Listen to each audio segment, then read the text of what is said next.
The words cut deeper than they should have. You need to stay invisible here. These people don't like to be bothered by people like you. Kesha Williams adjusted her black blazer in the bathroom mirror of the glittering Metropolitan Hotel, willing herself not to break. She already knew what people like you meant: black, young, and definitely not part of the elite crowd floating in gowns and tuxedos just beyond those marble doors. She wasn't here to belong. She was here to work, but what happened that night would change far more than her paycheck. It would challenge the arrogance of power itself. If you've ever felt underestimated or invisible, stay with me, and don't forget to subscribe right now, because this story will light a fire inside you. Back in the gilded hall, Kesha's sharp eyes scanned the endless clinking of champagne glasses, the golden laughter, the cameras flashing around Chicago's billionaire darling, Harrison Pierce. He was in his element, shaking hands, posing with politicians, basking in the glow of applause. But then, Kesha saw what no one else cared to see. A teenage girl, elegant in a navy gown, stood pressed against an ornate column. Her eyes were sharp, intelligent, but locked on the lips of everyone around her. She wasn't speaking. She wasn't included. She was Harrison Pierce's daughter, Isabella. Death. Invisible in a room built for her father's ego. The sight ignited a rage inside Kesha she knew too well. She had watched her own younger sister, Jade, face the same isolation before Kesha fought tooth and nail to make sure Jade never felt invisible again. That same fire surged now, because not a single soul in that crowded hall made the slightest effort to include Isabella. Interesting, isn't it? A voice oozed beside her. An older man in an expensive suit leaned closer, a condescending smile tugging at his lips. Our host's daughter. Poor Harrison. It must be difficult to manage something like this. A situation? Kesha asked, her voice steady though her blood boiled. Well, you know, a disabled child. Of course he loves her, but imagine the inconvenience. Always having to explain her condition. A man of his stature. Kesha's fists tightened. His words weren't just cruel. They were the same excuses society always made to justify treating people as less. But this time, she wouldn't stay silent. Ignoring the event coordinator's warning, she walked straight up to Isabella. And with a gentle smile, her hands moved in fluent, graceful signs. Hi, I'm Kesha. What's your name? For the first time that night, Isabella's entire face transformed. Her eyes widened in shock, then lit up with joy so pure it made Kesha's chest ache. Isabella, the girl signed back, her hands flowing quickly. You know ASL? I work as an interpreter, Kesha signed with a smirk. But tonight, I'm just watching rich people pretend they care about charity. Isabella covered her mouth and laughed, her shoulders shaking. For the first time all night, she wasn't invisible. She wasn't a situation. She was a sharp, funny, brilliant young woman with 1,000 things to say. And as the minutes passed, she revealed the heartbreaking irony of her life. Her father donated millions for inclusion, yet had never learned even the basics of his own daughter's language.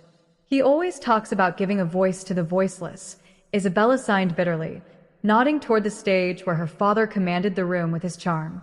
But he's never once bothered to talk to me without an interpreter. It was cruel hypocrisy. And in that moment, Kesha made a decision that would alter both their lives. When Harrison Pierce descended from the stage after bragging about his $3 million donation to build bridges of communication, Kesha didn't wait. She cut through the crowd, lifted her chin, and called out loud enough for every guest to hear. Mr. Pierce, may I have a word? The billionaire turned, his smile freezing as his gaze swept over her. His voice dripped disdain. And you are Kesha Williams. I just met your daughter. This isn't the time for. It's exactly the time. Kesha cut in, her voice carrying. While you spoke about inclusion, your daughter stood alone for 2 hours. Not a single person tried to speak to her. Not even you. The air in the hall shifted. Conversations faltered. Heads turned. Harrison's smile curdled into something colder. You don't know who you're talking to, he hissed. I know exactly who I'm talking to, Kesha shot back. A man who donates millions for children like his daughter, but never learned to say "I love you" in her language. Gasps rippled through the hall. Guests exchanged uneasy glances. For the first time that night, the billionaire was on the defensive. "You're out of line." His voice thundered. "Security." But before they could reach her, Isabella stepped forward, her voice trembling yet strong enough to silence the room. "No." "She stays. She's my guest."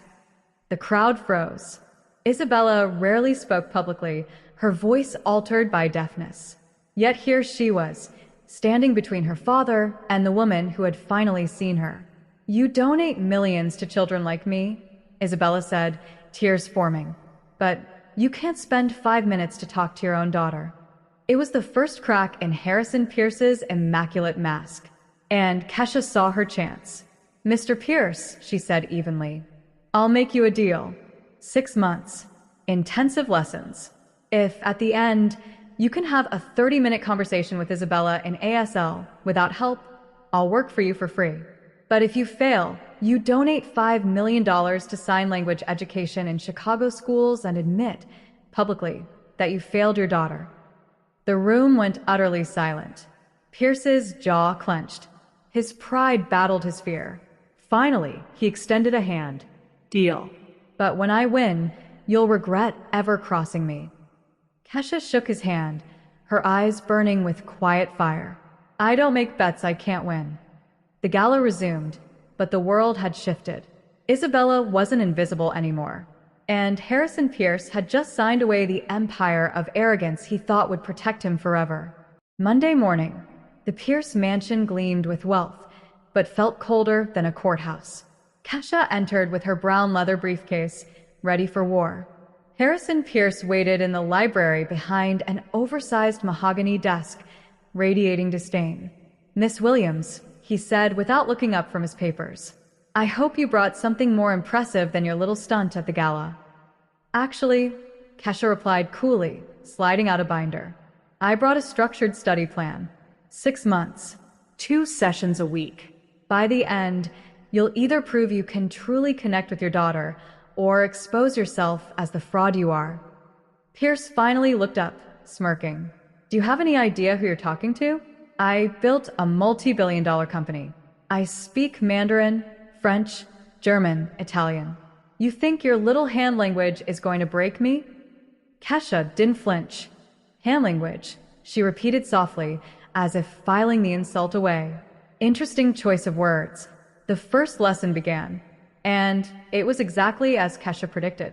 Harrison was arrogant, impatient, unwilling to humble himself enough to learn. Every time he stumbled, he sneered. "This is absurd. She can read lips. Why should I bother?" "Because lip reading only catches 30% of communication," Kesha answered evenly. "And because Isabella deserves more than watching her father talk about her instead of with her."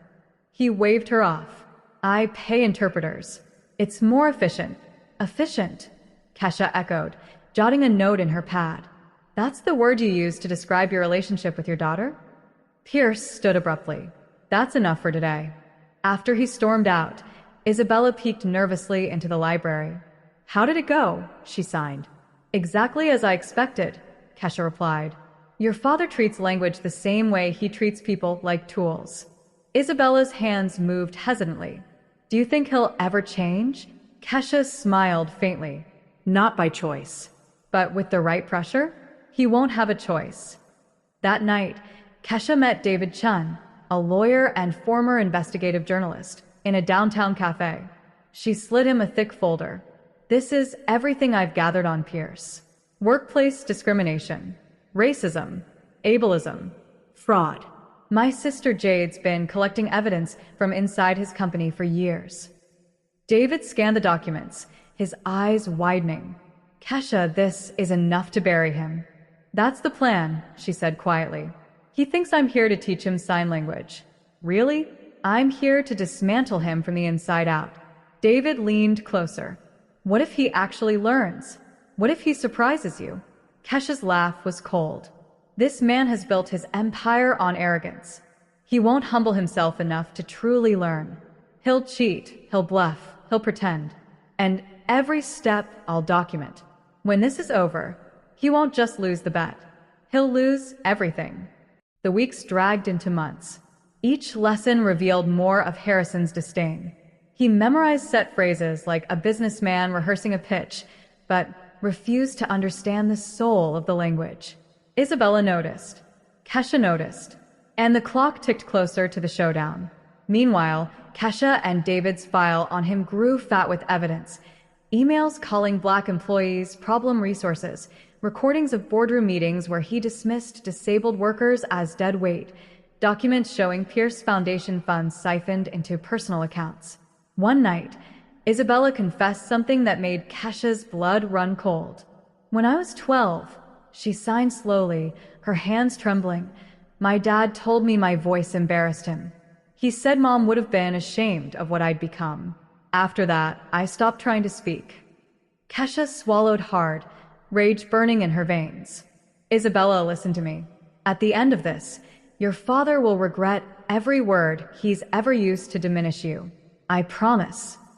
6 months passed in a storm of arrogance, resistance, and hidden preparation. Finally, the night arrived. The Metropolitan Hotel, the same hall where it all began, filled once again with cameras, journalists, and powerful guests. Harrison Pierce stood tall, arrogance radiating from his tailored suit. 30 minutes in ASL, no interpreter. Kesha announced into the microphone.